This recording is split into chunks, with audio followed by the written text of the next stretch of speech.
Hey, I'm Alex Radcliffe from BoardGameCo, and this is going to be a week in review. And for those wondering, the couch is still a thing. I still will do videos on the couch.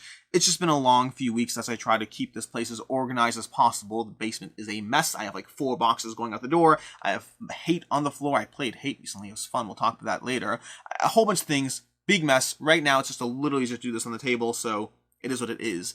But let's go ahead and start this off. This is, like I said already, the week in review. We're going to have a ton of game announcements or various announcements this week. Like I said in the past, when it rains, it pours. We have a lot going on. And then, of course, we'll have the topic of the week as well as what I played, the videos of the week, all that stuff, timestamps, and links, as always, in the description down below. Well, timestamps just on the little time bar, and links in the description down below. But to start us off with the various announcements, and there's, I guess, like I said already, a whole bunch over here. To begin with, we have CMON BackerKit making an announcement that they'll be working together. If you back CMON Kickstarters, you're probably familiar with their own home-brewed Kickstarter, behind-the-scenes solutions. I don't know if they're replacing that entirely, but it seems like they are, because they talked about, like, Undead and Alive being available. I'm not entirely sure what they are and aren't doing. They're working with BackerKit to whatever extent they are. I don't know if they're replacing their own, Pledge It manager behind the scenes or not, but either way, expect some sort of thing that they're doing at BackerKit. Then we have, and these 2 points are very relevant to pay attention to because they're for you, to the point that I'll be talking about them again, on Monday. But just as a heads up for yourself, I'll have a link down below, but make sure to hit the notify me buttons on both Tanares RPG or Arena the Contest RPG. I think it's Tanares RPG, but Tanares RPG. That's going to be the same company that did Tanares Adventures. They're having an RPG game and a Kickstarter, and they're doing an early bird, 24-hour early bird of a giant dragon that's like this big and otherwise will cost you like $30. So make sure to pledge on day 1 so you can get that early bird, and you can always change or back out at the last minute. Additionally, they're also running a giveaway where you can enter. I'll include a link to that down below, where they're going to give you like everything they've ever done, plus like 3 board games of your choice. Go ahead and pick Kingdom Death Monster. I think you can. I haven't read the terms and conditions, but it seems like you can pick whatever 3 games you want that they're going to pay for. It's a crazy giveaway. Sure, you might not win it. I never ever win those giveaways. But all that said, it's probably worth entering 1 if you enter any of them. And then, lastly, not from Tanares this time, but rather from Mythic Mischief. In fact, Mythic Mischief is set up. We'll talk about that in a second. But Mythic Mischief is going to be on GameFound. I'll have a link to that down below. And if you click the Notify Me button, you're going to get a free pin on launch. A little, like, pin you could put in your shirt or whatever. So that's going to be available on GameFound. Make sure to hit the Notify Me there. Again, if you're at all interested, it costs you nothing, and you get a little free extra pin. So I'll throw a link to that down below. Speaking of Mythic Mischief, the reason it's set up on the table, this is a separate tangent, wasn't planning on doing this, but the reason it's set up on the table right now is because I just finished filming 2 reviews. 2 reviews because one will be going on the main channel and one will be Patreon exclusive. Not because, to be very clear, this is not like some hidden behind the scenes of, let me tell you everything that's wrong with Mythic Mischief. It's not. I'm just experimenting with different formats. I cover the same ground. I say the same things. I'm just experimenting with different formats of how I do reviews because I want to keep things constantly fresh and interesting and not fall into like a stale pattern of doing the exact same thing the exact same way forever. So I just decided to experiment with this one, and so there's another review that will be Patreon exclusive. You're genuinely not missing out. If you're worried about being a patron or not, the thing you're missing out on is my, Unfair and Unbalanced series where I attack all Kickstarters. That you might be missing out on, but this review is not a big deal at all. It's something extra because I believe in having dedicated weekly content for those who are Patreons. But patrons, not Patreons. But moving on to games, and there's going to be 2 sections to this. They're going to have retail games as well as Kickstarter games. And retail games in general, by the way, I don't cover everything, and true for Kickstarter too. I cover things that I think are a little bit more worth paying attention to, which does mean I could be wrong sometimes. But to start off with, in terms of retail games, we have 3 games to talk about. We have, one more thing in the previous category before we get to that. Ignite. I talked about this last time, but Ignite is one of the companies, well, the company is actually called something else, which I'm blanking on, but Ignite is their game, and they are running a thing. They also got hit with, $30,000 of shipping surcharges that they weren't expecting because of the freight crisis, and they are running rather than just like charging you, they're asking for either donations, if you can, which is great, and alternatively, they're also offering merch. So, for instance, I'll be buying a mug that has a little bit of a Stone Age hut on it with 2 spots, and it says, "Where do babies come from?" Because it's funny. I'm going to be getting that mug. I'll check what else they have as well, but I'll throw a link to that below. Basically, they're doing a fundraiser all the funds are going to go towards contributing to their deficit for freight charges, and then anything extra is going to go towards other companies. So they're spreading the love as well as doing whatever. I'll have a link to that down below. I do recommend checking it out. There are some good art images. I'd rather be playing abstracts. I'd rather be playing drafting games. Whatever it is, may or may not be for you, but at the very least, if you're interested in the merch anyway, you'll be helping them out and helping potentially other companies as well. Moving on to the retail games announcement section, we have, first of all, we have Super Mega Lucky Box from Phil Walker Harding, which is going to be, I believe, a roll and write or flip and write or one of those general categories is going to be coming out. We have the Rocketeer from Prospero Hall. Prospero Hall continuously knocking out games with IP behind it, and the Rocketeer is the next game that they are, well, putting out. And then we have Smartphone Inc., the card game. Not an expansion to Smartphone Inc., but rather a card game version of Smartphone, I guess. We'll find out more about that. In the Kickstarter category, we have a bunch of things to go off of. First of all, we have Primal officially opened up their PM, their Pledge Manager. For those waiting for like 6 months to get into the Primal Pledge Manager, you can now finally go ahead and back Primal or add more to your Primal Pledge or any of that stuff. Then we have Myth and Goal, which is going to be coming September 21st. Although, now that I'm saying it, you see, during the week, as I see these various notes, I put them into my notes for the week in the review. But I'm realizing I'll actually be talking about Myth and Goal as well as a whole bunch of other Kickstarters on Monday, because this Monday we're not going to have a to back or not to back. Rather, we're going to have a upcoming Kickstarters for September. September, that's the one. We're going to have upcoming Kickstarters for September I'll be doing on Monday, and so, well, we'll be talking about Myth and Goal then. So, either way, it showed up in this announcement anyways. We have Mythic Games is going to be coming out with Monsterpocalypse. Monsterpocalypse is going to be a 2008, I want to say. I think it's 2008. A 2008 title from Privateer Press that was always a bit of a collectible game. It's, if you look at the ratings, like a 7.2 on BoardGameGeek. If you actually dig through the ratings, the negative reviews are split between two different aspects. It's split between, you know, too much iconography, too hard to manage, or potentially too light a game, and then a lot of reviews around the collectible aspect of the game. People did not like the fact that it's collectible. So that game is not actually a 7.2. If you ignore and filter out collectibles, it's probably like a 7.6, 7.7. I haven't done the math, but I'm just guessing. But yeah, this is going to be coming from Mythic Games. I'm looking forward to the miniatures there because Mythic, and it's not going to be collectible, so I'm very intrigued. And it does seem backwards compatible, so it's the kind of thing you can enter it for the first time, like I probably will, and just jump into a giant game about monsters smashing down cities while you have your monsters, you have your little sub-units, and just attacking each other with cool abilities and all of that. But either way, that's going to be from Mythic Games and Monsterpocalypse. We have one more quest from Horrible Guild. Horrible Guild is going to be diving into the RPG adjacent category with one more quest. We have Resurgence from Stan Kordansky. Stan Kordansky, if you haven't been playing his games, you should. He has Rurik, he has Endless Winter, he has Shadow Kingdoms of Valeria, he has Dice Hospital, tons and tons of games under his belt, all of which range from very good to excellent, although it depends on who you are rating them. But for me, they've all been very good to excellent. I mean, Endless Winter is amazing, Rurik is amazing, some really solid games. And he's going to be coming out with Resurgence. So I believe it's coming to Kickstarter. I'm not actually certain about that now that I'm thinking about it, but I believe it's coming to Kickstarter, so we'll see there. We have Dead Reckoning announced a second Kickstarter coming in 2022. Dead Reckoning from AEG, which is a game that I absolutely adored. It's one of the first games I played as a content creator. Well, that's probably not true, because whatever. But it's the first game I played with Jesse from Quacklope. I did a review of it on the channel a while ago, a review of me kind of not having the game in front of me, but either way, I covered it.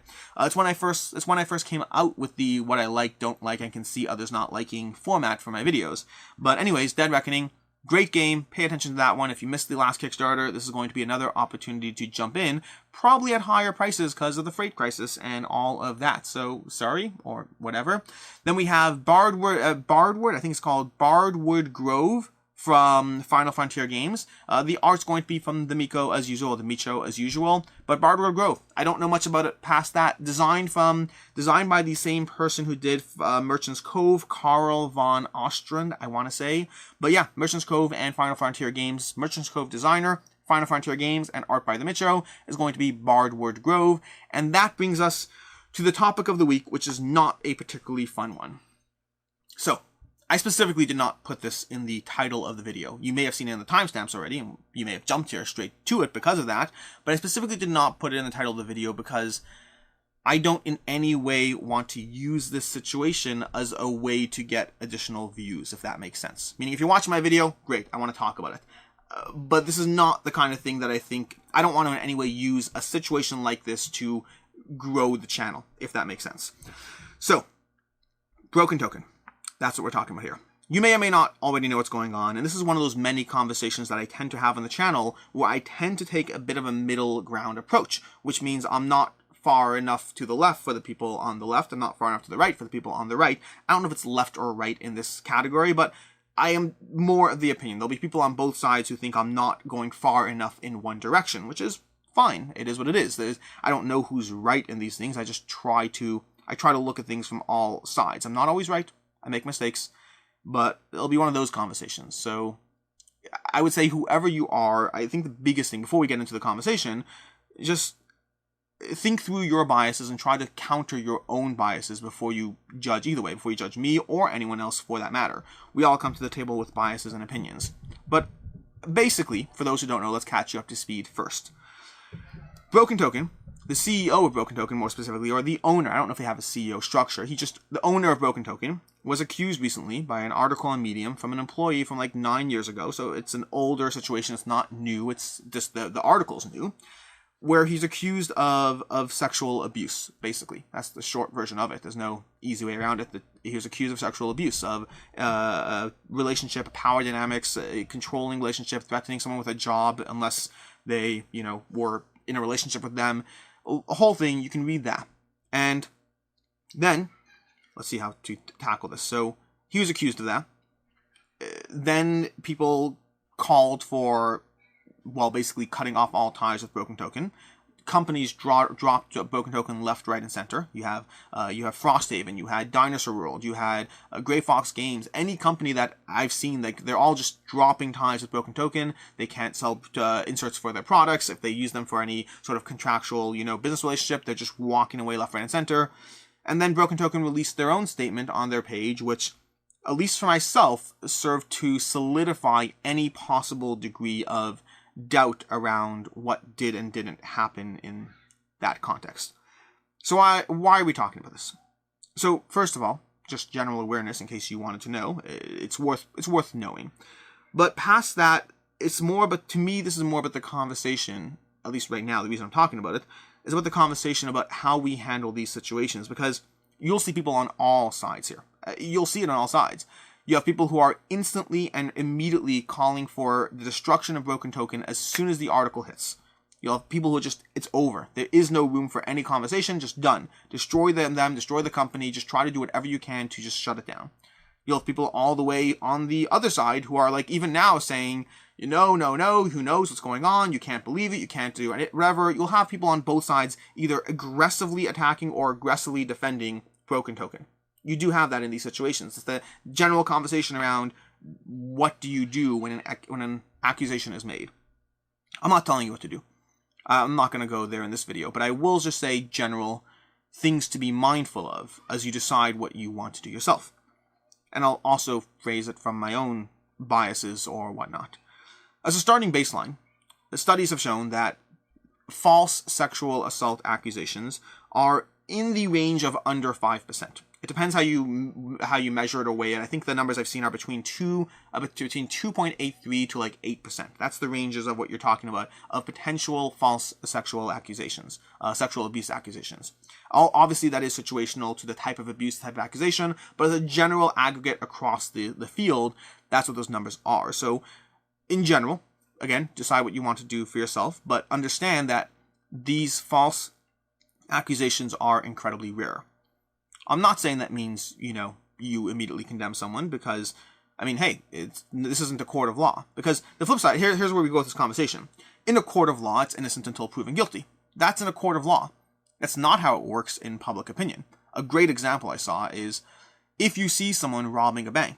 Okay, if you literally see them put on a mask, walk into a bank, hold up a gun, and, rob the bank, they are, even now, innocent until proven guilty. I'm not talking about you for a second, but just for me, I think that person's guilty. In the court of opinion, forget public opinion, your own personal opinion, you can make determinations that have a degree of whatever. It's the person's still innocent until proven guilty, but you can make a determination about them. Now, there's a few different thoughts that go through my mind in these situations. One thought's going to be that one of the reasons women don't speak up about these kinds of sexual abuse situations is because of the backlash they get from the public. But they get called liars and just looking for attention. They aren't believed. So why drag yourself through that even again, putting yourself through further trauma if no one believes you? That's like one thought that I have in my mind. And then on the other side of my mind, I also have the thought of, okay, congratulations. Let's say the number is 5%. Does that mean, are we willing to destroy someone's life publicly, not like court of law, but are we willing to tear down their business when we might do it to 20 people and 19 of them we should have, and one of them's innocent. One of them had nothing to do with anything, but we tear down. Are we willing to tear down 20 people's businesses to get at the 19, but sacrificing the one along the way? And your answer might vary. I'm not going to the answer, I'm just going to thoughts right now. Both those things are true. That you might be hurting an innocent person if you jump to conclusions or whatever it is. The problem is court of law is not really an option either, because court of laws make mistakes left, right, and center, and they tend to favor protecting the abuser over the victims. They tend to. You know, that whole, whatever, 19 out of 20 stat that would be relevant, they don't get convicted 19 out of 20 times. So again, I just have these conflicting thoughts in my mind as to how you handle these situations. Now, as a starting baseline, my own opinion of what I'm going to do, you can do what you want. As a starting baseline, I'm going to believe the woman, just statistically speaking. Now, that doesn't necessarily mean I'm immediately out to destroy the business. Both things can be true. I can believe the woman while still trying to look into or verify or validate before I do anything to try to tear down the business. But just start by believing the woman. I think that's a good baseline. 19 out of 20 is pretty good reason to believe someone, right? Doesn't mean it's true, but it's a good reason to look at, to evaluate, and to believe. Doesn't mean you walk around with a pitchfork trying to destroy broken tokens just yet, right? These are all, again, it's when you start with this belief, when the stats favor belief, then it's not necessarily about innocent until proven guilty. Start by believing, and then just don't do anything to destroy the company. Why isn't that a good starting strategy? But in this case, my life was made much easier because the CEO or the owner of Broken Token put out a statement. And that statement made it very easy to not care what was true or not true, but to understand that he had been wrong no matter what happened. Because his statement was basically a public statement saying, whatever, relationships have had in or out of the workplace, in or out of the workplace have been I can't say words right now. Whatever relationships I've had in or out of the workplace have been consensual, and more allegations are going to come out, and I'll deal with them as they do. Which is the weirdest statement to make. I'm not saying what he did or didn't do, because I don't know. I don't know what he did or didn't do. What is strongly implied by that statement, it's strongly implied that he had relationships with people who worked for him, which is an utter no-no to begin with. There's a huge power dynamic problem there. If you are having a relationship with the person whose bills you are paying, that is a problem. Which means I don't know what allegations are and aren't true, but I know that he's making decisions that are wrong. And then that second weird half of the statement of other allegations will come out and I'll deal with them. I was happy he posted that statement because it made it easier for me to, because again, I walk in with both sides. I walk in with like, the odds are the woman is telling the truth. Odds are I should believe her. Statistically speaking, I should believe her. It's just the way it is. But also there is that 1 out of 20 who you might be wrong about and hurting. I walk in with that conflict every single time, and he made it very easy for me to not have that conflict in this situation. So why go through this? I think as a starting baseline, you can do what you want. I think as a starting baseline, when people come forward with allegations, start by believing them, even if that doesn't mean that you don't have to necessarily wield a pitchfork against the accused person every single time. Trust me, there are plenty of people who will do that. You don't just start by believing the woman, because statistically speaking, you should. You don't need to be a part of any mob. You don't need to be a part of trying to tear down someone else's business. You could just start by believing the woman. From there, let's see what happens. But understand that court of law and public opinion are two different things. We all vote with our wallet. We all do things based on our own opinion. And then we often criticize others for when they do the same thing. It's complicated. These things are messy. I'm not going to try to pretend that they aren't messy. I believe they are messy situations. And I believe innocent people are hurt along the way, no matter which pathway you choose. But start by believing the woman. I think that just statistically makes sense and doesn't have any real downside if that's all you're doing. So start with that is what I would suggest. But do what you want. Like I said, these conversations are inherently messy. it's harder having these types of conversations where I can't even engage in the back and forth, because if you misunderstand what I say in one way, I can't even respond and be like, no, I can't believe you took it that way. I meant it that way. I'm not interested in protecting people who did things wrong in the slightest. I think that you have to, it's complicated stuff. It is complicated stuff. Start by believing women, understand the stats, support that, and then let's take it from there. That was heavier. I mean, I knew it was going to be heavy. It wasn't like a surprise. But let's go ahead and tangent into, where are we? What's going on? Into what I played this past week. We have a whole bunch of things I played, starting with, I think I talked about Paint the Roses last week, so let's talk about ThreeTales. I got in some games of ThreeTales, a whole bunch of games. I got in 5 plays of ThreeTales, and I hope to get in more of it. I got in, well, 1 Thursday, 2 Friday, I think 1 on Wednesday, and then 1 on Sunday. So we have a whole bunch of plays of ThreeTales that I got in. There's a review coming later today, in fact. We'll talk about that later. We have Hate. I got in a game of Hate. So I have, basically, Hate is not behind me up there because I had to take it down to actually play it, but I got in a game of Hate. I need to play it more. I played a one-shot scenario. Not the ideal way to play it. I'm intrigued enough that I'm still playing it, and I want to give it a shot. But for right now, 1 play of Hate under my belt. We have Between Two Castles of Mad King Ludwig, gotten another play of that. I had already played the base game a few times. I want to get some plays in of the expansion to do a review of it, which went up later that week. We have Cockroach Poker, gotten some plays of that. We have Collab. Collab is going to be, well, we'll talk about it later, but it's a game from John, there's like 2 names. It's Jonathan Gilmore and the designer of Palm Island. It's like, I can't remember his name. I'm blanking his name. But either way, Collab. It's going to be a fun game coming to Kickstarter. We talked about it with Jeremy Howard in Sunday's video. We'll talk about that soon. We have Arydia, The Path We Dare Tread. Gotten 2 more plays of that. I'd already played it with the designer online and gotten a few more plays. Like I said already, I did a review, but I basically went through it 3 times. I went through the tutorial 3 times. I didn't fully explore the world. There's actually still parts that are left standing, even from the prototype, but it's a lot of fun. We'll talk about that later. Shadow Kingdoms of Valeria, got in another play of that. Nemesis, got in another play of Nemesis, and it was not particularly good, unfortunately. My second play of Nemesis, I'll talk about it more. I need more plays of Nemesis, but my first play of Nemesis was cooperative, and I at 3 players, cooperative, and I loved it. My second play of Nemesis was semi-competitive, semi-cooperative, whatever it was, with 5 players, and it was not an ideal experience. It wasn't the worst experience, but it was not a game I would keep based on that play. I still want to try it more, give it more of a shot. I really think I don't like the semi-co-op mode. I really do. We'll talk about it more, but I need to try it more. It might have been the player count, might have been other elements. We'll get into it at some point. I will have a review at some point. I just want to get more games under my belt first. Gotten Jumanji and Netflix. Don't judge me. We got some games of those. We have Mythic Mischief again. We have the Whatnot Cabinet. I got a play in with Mina, a film play actually. We have Imperium Contention. We have Magical Friends and How to Summon Them. Imperium Contention is going to be by the same publisher who's doing Slay the Spire. And then we have Magical Friends and How to Summon Them, which is going to be an upcoming Kickstarter at some point. I don't have an exact date. And as usual, I'm sure I'm missing things because I know I played more than all of that. But it is what it is. That is what I have logged. So let's go ahead and stick with that, at least for right now. Which brings us to the week in review. This is going to be a longer video, apparently. So, Saturday I had a review for Trickshot. Trickshot is a game that I played the first time and I really liked it, and then I played it a second time and I was like, I like it, but I'm not going to keep it, and then I played it a third time and I was like, but it's really, really good at 2 players, and specifically 2 players. Right now it's in a weird spot. I give it a 4 to 5. I really like it. I don't know if it stays in my collection. Where is it? It's somewhere here.